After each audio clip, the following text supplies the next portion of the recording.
De 45 minutos, a defesa tem a palavra para as suas manifestações. Boa noite a todos. Estendo os meus cumprimentos aos juízes, jurados, promotoria, defesa e aos demais presentes aqui. Antes de eu começar a minha palavra, eu quero dizer como eu acho desrespeitoso o doutor dizer que o réu ele não deveria nem ser chamado pelo nome, pois antes deste júri, antes do caso, o nosso réu, ele é um ser humano que está passando ainda por momentos de delírios, de trauma. Começo aqui dizendo então a todos que nós não estamos julgando um monstro, como a acusação diz. Nós estamos julgando, falando de um cidadão comum, amador pela exploração de cavernas e que juntamente com seus amigos foram praticar algo que fazia eles felizes, algo por diversão, mas que lamentavelmente algo que era para ser divertido se tornou uma fatalidade, neste caso. Um grupo de exploradores sendo surpreendidos inesperadamente por um desmoronamento de terra, bloqueando completamente a saída que eles tinham, sem os deixar a qualquer contato de imediato com o mundo exterior. Imaginem, senhores, por um instante, vocês, quilômetros da superfície, sem luz, sem comida, sem saber o que está ocorrendo, começando a ficar sem esperanças. E dessa forma, a morte aparecendo para todos lentamente. E até parece que a doutora ouviu os meus pensamentos, mas não tem como eu não fazer essa pergunta. Que, aliás, pergunto principalmente aos jurados. Qual seria a atitude de vocês nessa situação? Porque é muito fácil, né?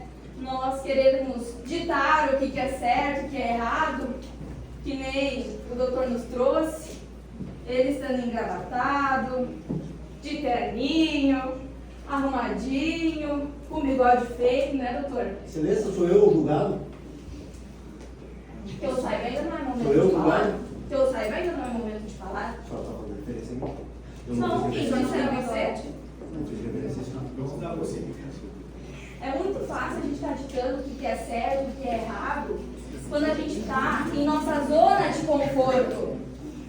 Quando nós estamos bem alimentados, seguros, quentinhos. Mas e quando as únicas opções que nós temos em nossa frente significa a morte, ou pensar naquilo que é impensável, neste caso? Aristóteles dizia em um provérbio jurídico e filosófico que a necessidade ela não conhece as leis. E é exatamente o que precisamos refletir hoje neste tribunal, senhores. Porque o próprio direito reconhece, no artigo 24 do Código Penal Brasileiro, que em situações de precisão, não se pode exigir uma conduta que seja ordinária, comum, e é deixado muito explícito que não há crime quando a ação ela é praticada para salvar a vida diante de um perigo iminente, como naquele momento.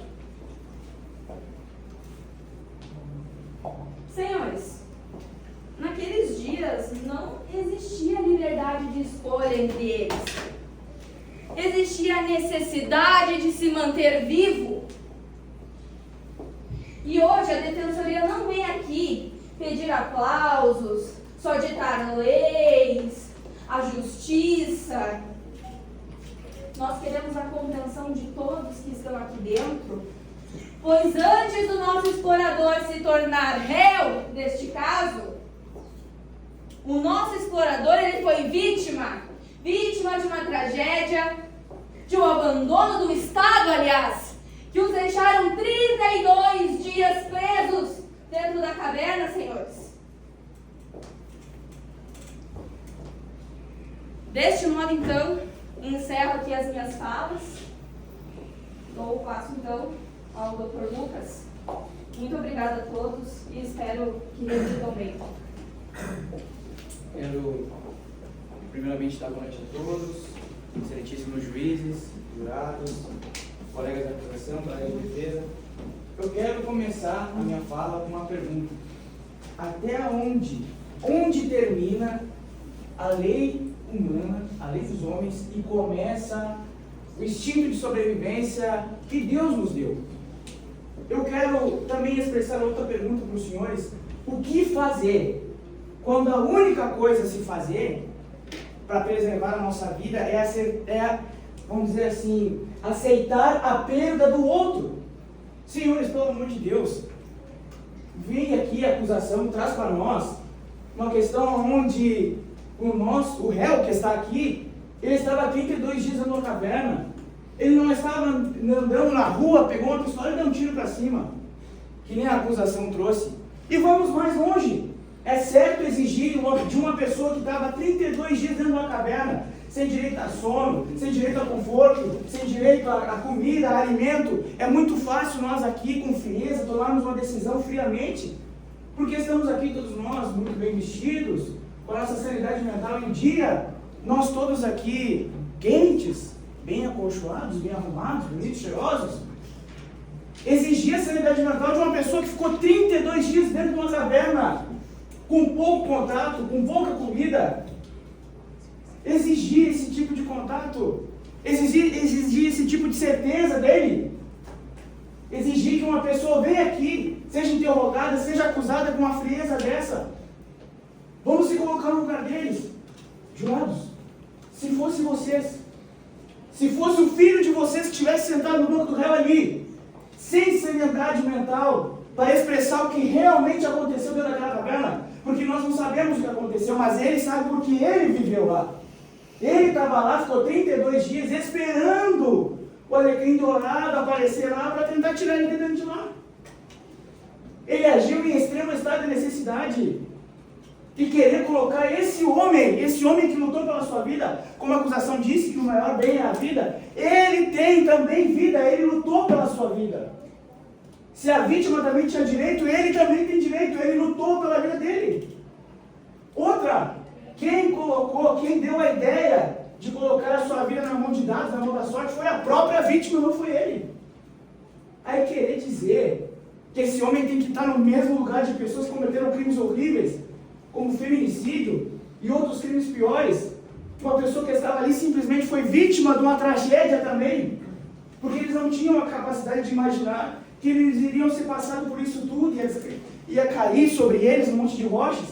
Será que já não foi o suficiente ficar 32 dias preso dentro de, vamos dizer assim, uma cadeia rochosa, sem direito a alimento, sem direito a descansar, no escuro, sem poder ter acesso a água potável?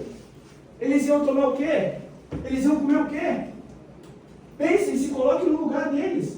Ou melhor, coloquem alguém que vocês amam no lugar dele.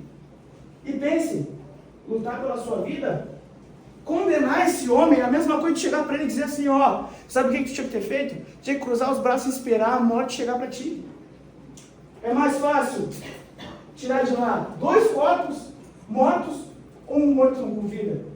Se o principal bem da Constituição é a vida, tirar alguém de lá vivo. Por mais que teve que participar e fazer esse tipo de ato, trazer ele com vida. Senhores, pelo amor de Deus, absolvam ele, não por, vamos dizer assim, falta de provas, mas por excesso de humanidade, excesso de empatia.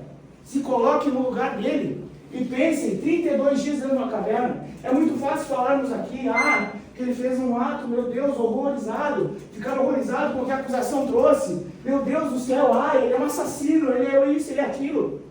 Mas se coloque no lugar dele, o estado de necessidade que ele estava.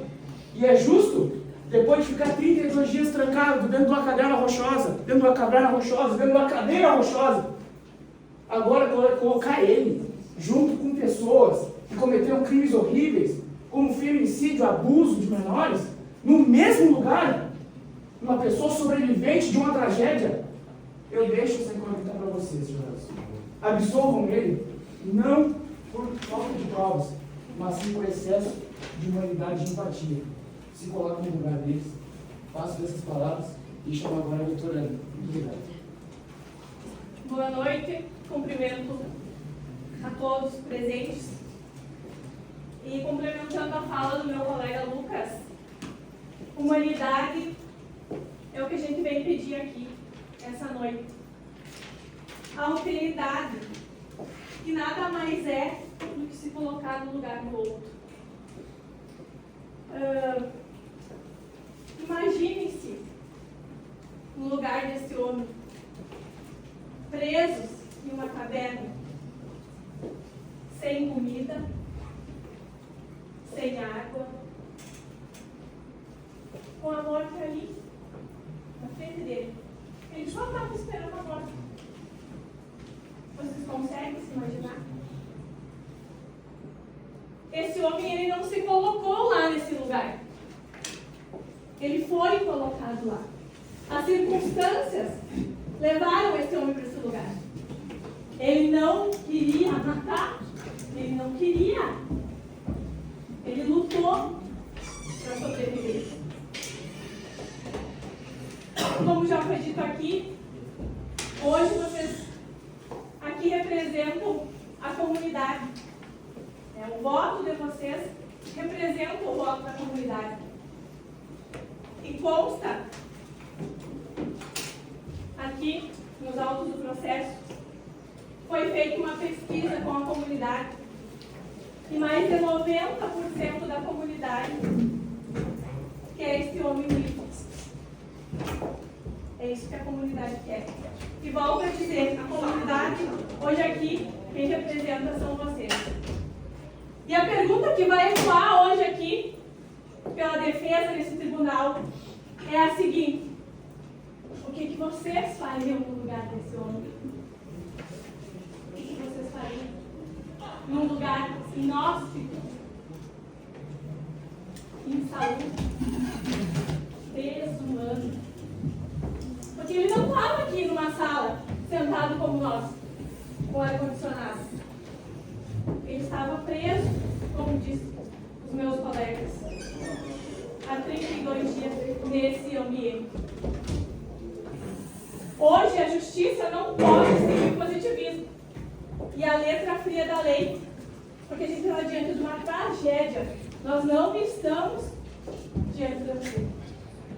Foi uma tragédia. Como eu já disse, ele não se colocou nesse lugar. Ele foi colocado nessa situação. Por isso, hoje, volto a dizer para vocês, peço humanidade, empatia, fidelidade. Você se coloque no lugar desse homem e o absolva para que ele possa voltar para o seio da sua família. Muito obrigada.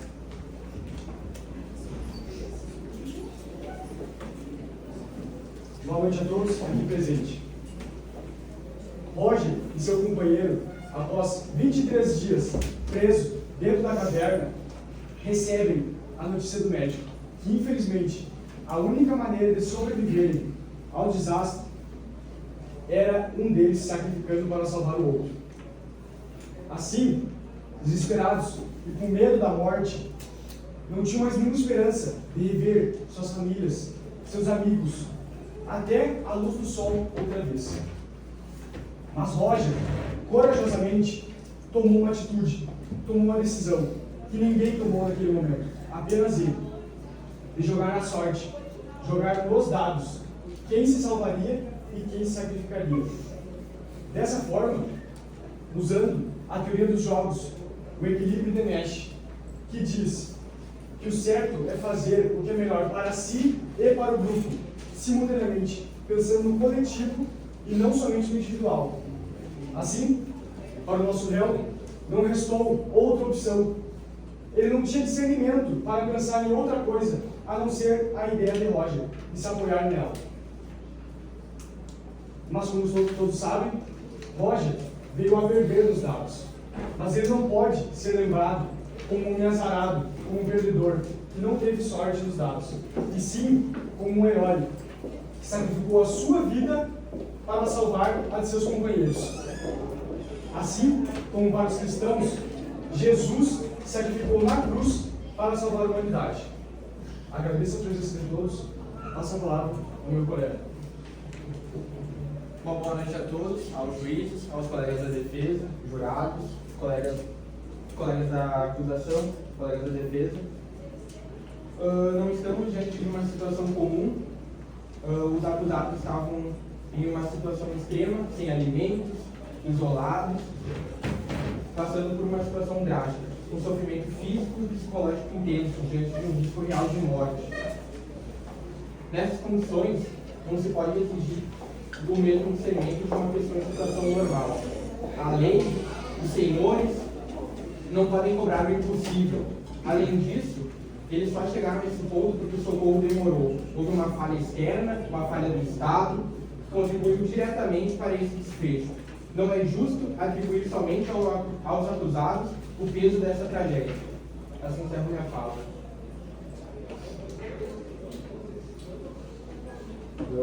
Boa noite. Ao completarmos historicamente as autoridades desse júri, basta tratar sobre os fatos desse caso que não são certos. Ficaram vários dias em uma caverna, com fome, isolados, confinados. Então, claramente, esse caso, eles tratam de uma necessidade de sobrevivência, que caracteriza claramente o estado de necessidade do condenado. Além disso, o Ashworth não foi somente escolhido de forma arbitrária. Ele participou desde o início do sorteio e foi ele mesmo quem deu a sugestão dos acusados para ter a sua escolha. Além disso, isso mostra que houve um acordo coletivo entre todos os condenados. Também podemos destacar que os acusados buscaram contato por rádio e não foi o único meio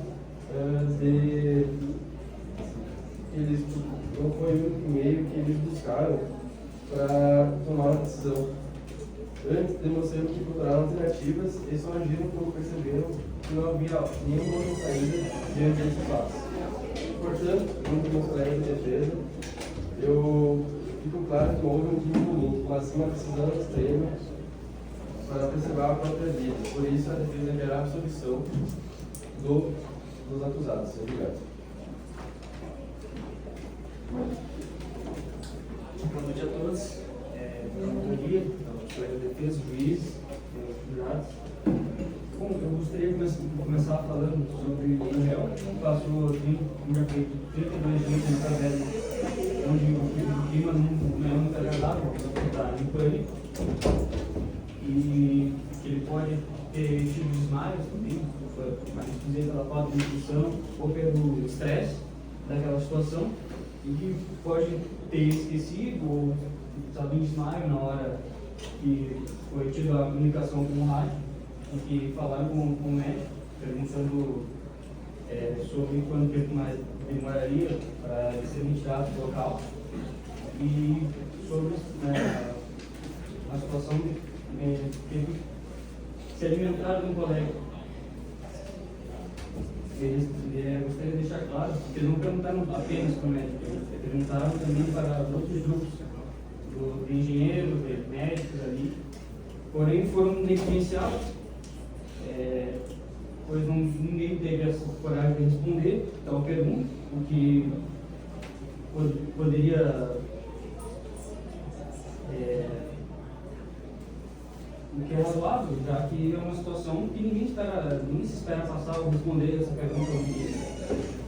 E a decisão do ato, que se ocorreu depois disso, se ocorreu dias depois de ser cortada a comunicação, tendo sido a última comunicação com o médico, foi o único a responder sobre a questão de se alimentar, que a irmã poderia fazer com isso desde mais 10 dias, porque foi uma estimativa, né? Não foi certeza que seriam só 10 dias, poderiam ser mais dias, ou mais. Tanto é que a comunicação ocorre no dia 20 e o ato ocorre no dia 23. E eles estavam 32 dias na caverna, não foram bem 10 dias. Onde houve a comunicação foram 20 dias, e no dia 32 eles saem, então seriam 12 dias que eles ficaram lá, não mais tempo.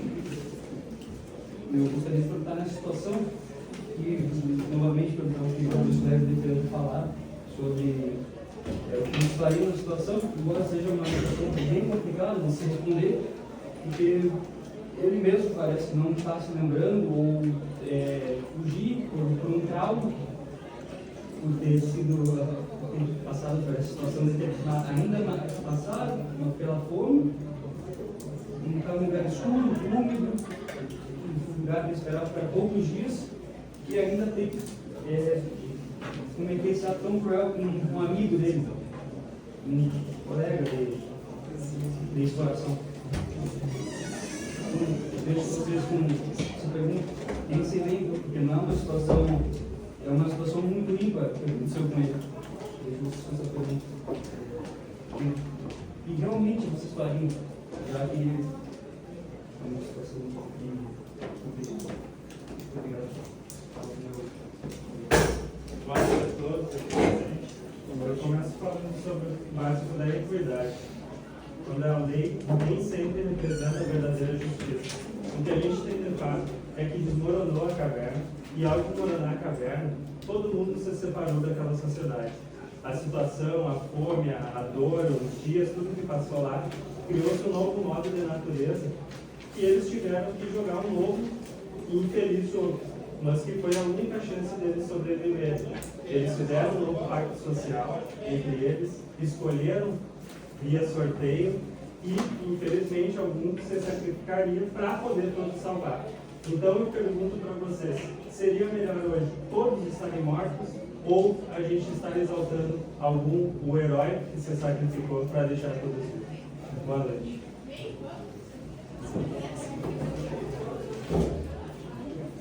Boa noite a todos aqui presentes. Conseguindo a apresentação das provas, gostaria de destacar a ausência de dolo livre na conduta do réu, pois para que exista uma acusação de homicídio doloso, é indispensável que o agente tenha vontade livre e consciente de matar. E isso não foi o que aconteceu.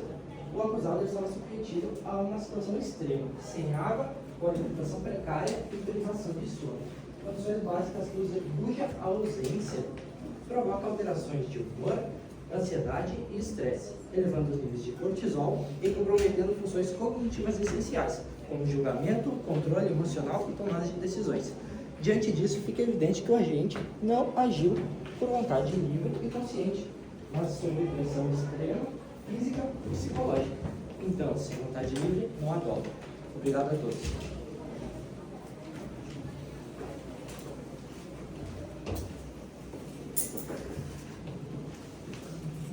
Eu gostaria de dizer uma boa noite, né?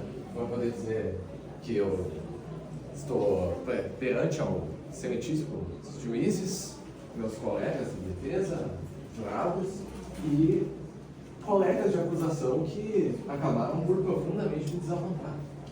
Porque ao afirmar que este homem, que já está apresentando sinais claros de transtorno de estresse pós-traumático, demonstrando frieza, comparava soldados pós-guerra, tentando descrever com quase nenhuma emoção.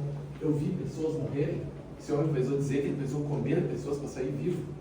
A mesma acusação que acabou por dizer que a lei do mais forte se impor sua vontade sobre o mais fraco é algo inconcebível, acabou por dizer para esperar o mais fraco morrer para comer.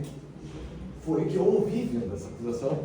E é algo que me deixa muito, muito machucado. Eu imagino que pessoas aqui neste júri também consigam sentir o que eu estou sentindo.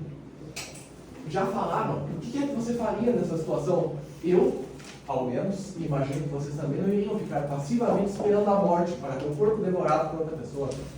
O homem que propôs que este jogo fosse feito foi a vítima. A vítima que acabou mudando de ideia por desespero. Desespero que agora parece ter uma empatia, mas não tem empatia com o desespero do meu cliente. que estava desesperado no momento, agora diz: eu acredito que era uma decisão tranquila. O homem que não consegue se recordar que o médico falou que não teria como sair vivo dali se agarrar. Falaram que ainda havia comida quando aconteceu o assassinato, isso é incorreto, pois nos relatos das outras pessoas que estavam naquela caverna, comida já tinha acabado. O que é que esperavam? Comer pedra? Comer a pedra que tanto exalta que cortou a carne de uma vítima cunhada, infelizmente, pelo meu cliente que precisou fazer isso. Teriam que o quê? Comer a pedra? Comer musgo? Sendo que não havia o que se comer. O que é que esperavam que o meu cliente fizesse? A mesma acusação que acabou falando de que este caso agora de matar perante nenhuma outra opção é o mesmo de arrancar o coração para um transplante médico, sendo que isso iria danificar o coração que deveria ser posto. É um caso que não se aplica. Não se aplica. É assustador. Eu entrei aqui achando que ia defender, que é justo, mas eu estou vendo só argumentos de má fé direcionados para fazer meu cliente vítima de uma tragédia parecer um monstro. E eu não consigo permitir que isso cruze na minha cabeça. Imagino que vocês também. E é por isso que a defesa busca que o cliente seja absolvido. Esse réu que não é um monstro, como tantos não querem dizer, e ser apenas uma vítima do acaso, tal qual seria se o dado tivesse rolado outro número e fosse outra pessoa morta, e fosse outra pessoa que tivesse que matar. Acredito que me fiz bem óbvio. A defesa quer a absolvição.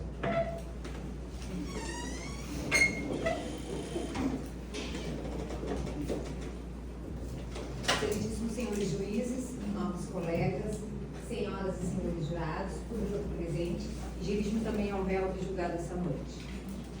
Esse caso, antes de qualquer construção jurídica, ele envolve uma pessoa que foi submetida a uma situação extrema que nós, em condições normais, jamais enfrentamos.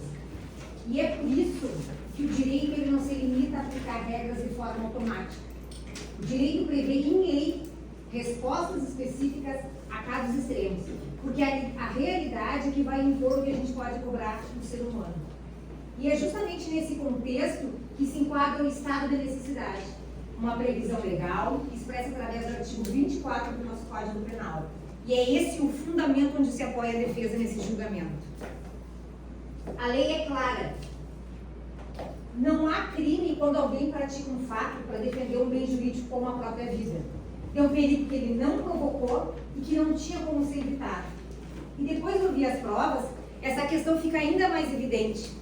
Havia de fato alguma alternativa? Porque quando a gente fala em escolha, se pressupõe que existam alternativas reais. Quando a gente fala em escolha, se pressupõe que havia ao alcance do réu mais de uma conduta possível. E o que as provas mostram é exatamente o contrário.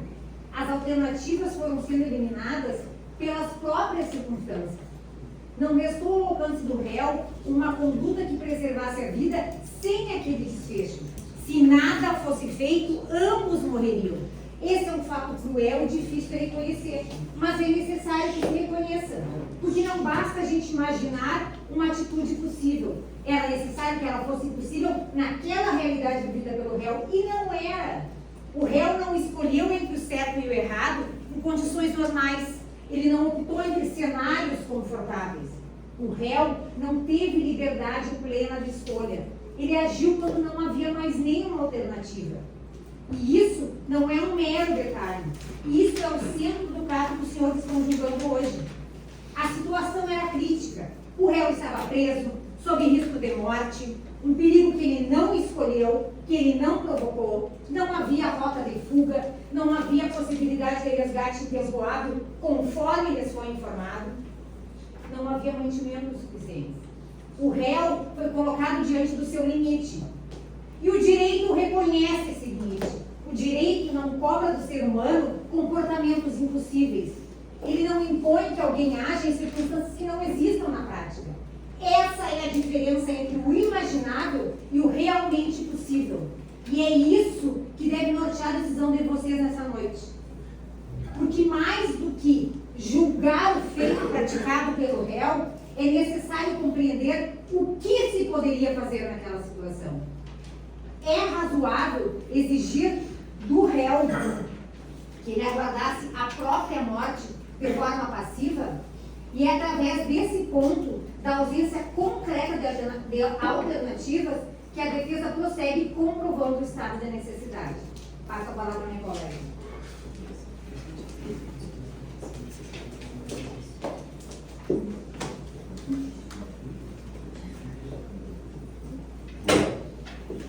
Boa noite, jurados.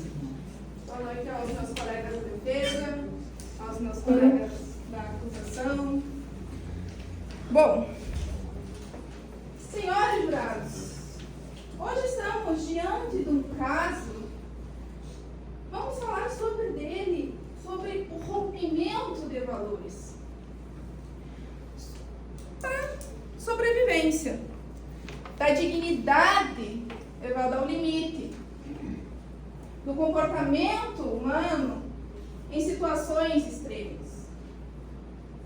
Pergunto aos senhores, no desespero absoluto, vocês não tomariam uma decisão? Uma decisão para voltar para a família de vocês? Uma decisão que, aos olhos de muitos, pode parecer cruel, insana e até mesmo doentia. Mas, dentro daquela caverna, diante da morte iminente, vocês não fariam de tudo? Absolutamente tudo. Para ter o abraço da sua mãe, seus irmãos. Eu não estou aqui hoje para apresentar análises psicológicas ou análises biológicas. Eu estou aqui para falar sobre o desespero, sobre o abandono, sobre a falha do Estado, o mesmo Estado que demorou para resgatá-los e também para protegê-los. E diante desta falha, eu pergunto a vocês, é justo? É justo julgá-los como se o meu cliente estivesse em condições normais? Senhores jurados, quando estamos à beira da morte, não há teoria que explique completamente as nossas ações. A conduta do meu cliente, ela não foi livre. Ela foi condicionada por uma necessidade extrema, que é o que estamos pautando desde o princípio de tudo. A necessidade extrema. E que, se for parar para pensar bem, não estamos falando em sentido literal. Por isso peço, jurados, somos seres humanos. Não se pode julgar com os olhos da normalidade aqueles que viveram o desespero absoluto. Ignorar a verdade, ignorar fatos e provas por soluções fáceis, não me parece ser a justiça.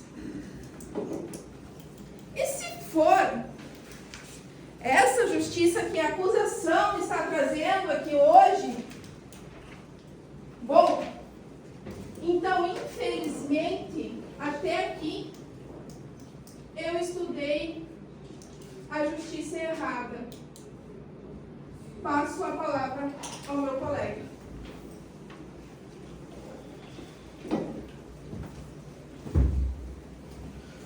Boa noite, Vossas Excelências, nobres jurados, ao parquê, boa noite a todos e aos demais em presença.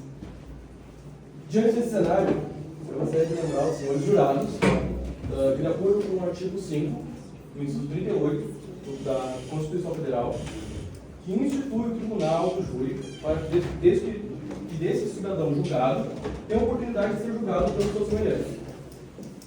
Mesmo que tivéssemos que seguir a letra fria da lei, nós poderíamos invocar aqui o artigo 25 do Código Penal, que prevê a legítima defesa da vida e a honra.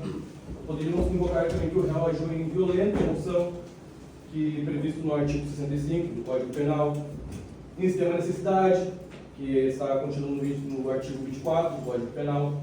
Mas não. Nós temos aqui hoje uma diversidade de pensamentos. Opiniões para que seja feita justiça ao invés de ser feita vingança, como defende o quarteto. Eu tinha como plano iniciar minha tese de uma outra forma, eu tinha minha estratégia própria. Mas eu gostaria de começar aqui hoje contrapondo. Eu gostei muito das pesquisas que o doutor trouxe, uma boa pesquisa que ele foi, que outros casos já aconteceram, porém eu acho irrelevante. Achei irrelevante por quê? No caso, Roger Edmond, os réus, eles estavam sob extrema necessidade. Esses autores dos crimes que o doutor trouxe são reais criminosos, que decidiram que estavam com um dia ali normal, do seu convívio, e de repente decidiram matar pessoas próximas a eles por extrema maldade, assim podemos dizer. Outro fato que eu gostaria de trazer aqui é que precipitaram a morte. Precipitaram a Roger Edmond. Na sua vez, quando foi jogados os dados dos quais eram dele, que estavam na mochila dele, ainda quando chegou a vez dele ser sorteado, não houve nenhuma objeção da sua parte. Ninguém sai de casa com um plano de ficar preso numa caverna, certo? Então não tem como ter sido premeditado ou planejado uma morte do seu Edmond. Mas nós estamos aqui no Tribunal dos Júris. Cabe a vocês decidir se absolve ou se condena o réu. Para isso é necessário analisarmos esse estado especial do réu naquela caverna. É extremamente. Nós entendemos o estado em que o nosso bravo herói no interior daquela caverna. Digo bravo herói porque ele não é só uma pessoa que estava um dia ali que resolveu cometer um crime, uma pessoa que faz pesquisa, um espeleólogo, né? Faz pesquisas para quê? Ele vai em cavernas, vai em diversos lugares para poder descobrir medicamentos, isso para o em prol da nossa benefício da nossa humanidade. Não estava ele saindo para passear como se fosse um dia qualquer. Até que ninguém vai com o objetivo científico estudioso, vai para uma caverna de aventura promover um passeio ecológico. Estava ali para conhecer novas técnicas, descobrir medicamentos e poder beneficiar a humanidade. O réu foi submetido a condições precárias, subhumanas. Com o passar dos dias, foram ficando cada vez mais fracos, sentindo vertigens, náuseas, estavam perdendo o seu perfeito estado de sanidade mental, a capacidade de raciocínio e discernimento. Reduzida a cada dia que passava naquela caverna. O parquê quer imputar a esses réus o crime de homicídio doloso, do qual o pacto foi celebrado por Roger Edmond. Só que teria a pena lamentar a sua falta de sorte. Foi Roger que surgiu que tivesse feito o sorteio. Foi o Edmond que os dados estavam em sua mochila e serviram como instrumento para que tivesse chegado ao trágico fim. Para que seja decidido o destino desse dado para esse bravo sobrevivente, já acabou o meu tempo, então agradeço a todos pela atenção.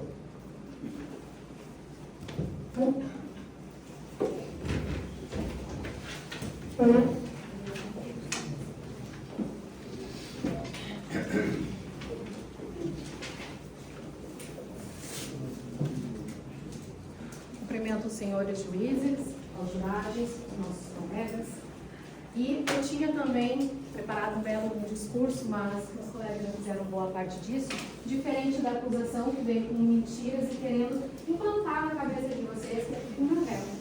Então, o senhor Leonardo é um grande bom monstro. Inclusive comparando o ato desesperado dele a comer um carreteiro de coração da mãe de uma pessoa que fez isso. Ofensa ao carreteiro, né? Nosso nobre prato no Rio Grande do Sul. Num ato bárbaro que foi feito premeditado, neste caso, e sim um homicídio. Porque o que é um homicídio, senhoras e senhores? É quando uma coisa ela tem uma liberdade de escolha, concorda? Quando a pessoa quer fazer aquilo, ela quer matar, ela quer aquela pessoa morta, ela quer, inclusive, daqui a pouco comer a própria carne, daqui a pouco é saborosa, né? O coração, sabemos como. Mas, gente, é um fato muito estranho a acusação trazer dados e pesquisas e várias leis apontadas. Olha que lindo! Sendo que não estavam dentro daquela caverna, vivendo o terror que aqueles dois homens estavam vivendo. Um dia comum de passeio entre amigos, uma montanha desmorona, acaba com tudo. E eles trouxeram essas coisas lúdicas, buscando o fato, inclusive, senhores juízes, o fato, inclusive, daquele avião que caiu e as pessoas, de fato, foram comidas, pois os mais fracos foram mortos antes. Morreram antes, perdão. E se o Leonardo fosse mais fraco, ele teria que aceitar a própria morte? Foi o próprio Roger quem mencionou, e aqui eu peço desculpas do senhor ter sido colocado nesse estado de estresse, porque nos autos contam, e aí que eu peço uma licença para ler, nos autos constam que o comitê respondeu que a tentativa era válida, o Edmore deu a ideia, e ele, quando chegou a vez dele, os dados foram lançados. Ele afirmou que não havia nenhuma objeção. O Edmore avisou, falou para os colegas, não há nenhuma objeção, cumpra-se o que foi acordado. E aí eles trouxeram esse poder de imaginação na cabeça de vocês, trazendo leis, queridos colegas, leis. Então agora eu quero trazer que vocês imaginem. Vamos brincar de imaginação? Quero que vocês imaginem também. Porque se eles trouxeram essas imaginações, e se vocês têm a mente fértil como a minha, no momento que ele falou que comeu o coração da mãe, que matou não sei o quê, eu pelo menos imaginei, fiquei muito sentida com aquilo. Para isso não caberia um perdão. Mas ouçam agora, entendam agora o que aconteceu dentro daquela caverna. Lembrando que isso não é uma prova, é uma suposição, assim como muitas que os nossos colegas trouxeram. E eu quero que vocês sintam exatamente o que esses homens sentiram, no escuro e no frio.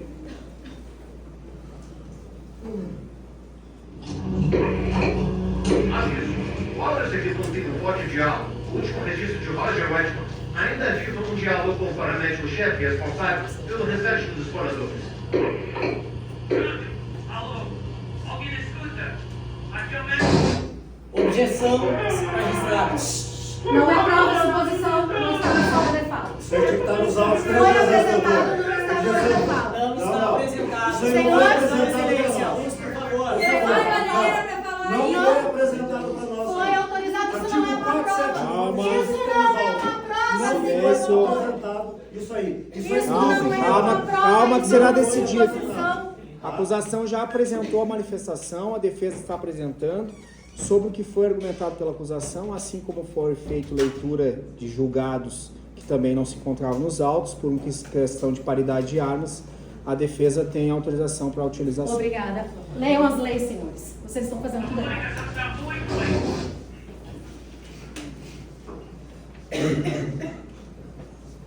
Silêncio mesmo da caverna. Nós estamos há mais de 20 dias sem comer aqui. Por favor, nos tirem daqui. Precisamos que vocês fiquem calmos. Nosso corpo... Calmos? Mas o que é que a gente fica calmos? Nós estamos com fome. A gente só quer sair daqui. Certo, senhor. Mas já está a caminho. Começamos a escapa. Ou não.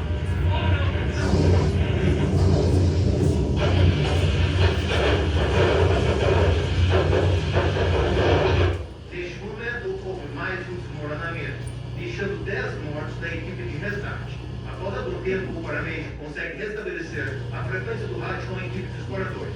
Ei! Ei! Vocês estão bem?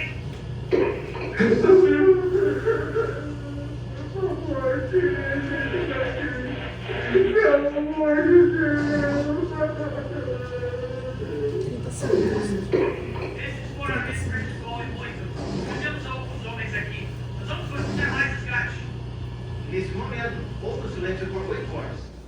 que o Edmund volta sobre esse circunstância novamente? Câmbio, aqui é Roger Westmore. Câmbio, quem já escuta, alguém está me ouvindo? Câmbio, senhor Westmore. Sim, estamos na escuta. Ok, eu tenho uma pergunta. Eu quero que vocês estejam juntos comigo. Nós teremos chance de sobreviver mais 10 dias se conseguirmos a carne de um de nós. Sim, senhor Westmore. Ótimo. Então, iremos fazer assim. Nós vamos tirar a sorte e ver quem será a escolha final. Alô, câmbio, alguém tem algum religioso, o juiz ou alguma autoridade fora que Eu possa diria a defesa responder? que fizesse encerramento, tendo em vista Leonardo. o tempo encerrado. A defesa pede perdão por fazer o senhor viver isso, pós esse estresse. Encerramos a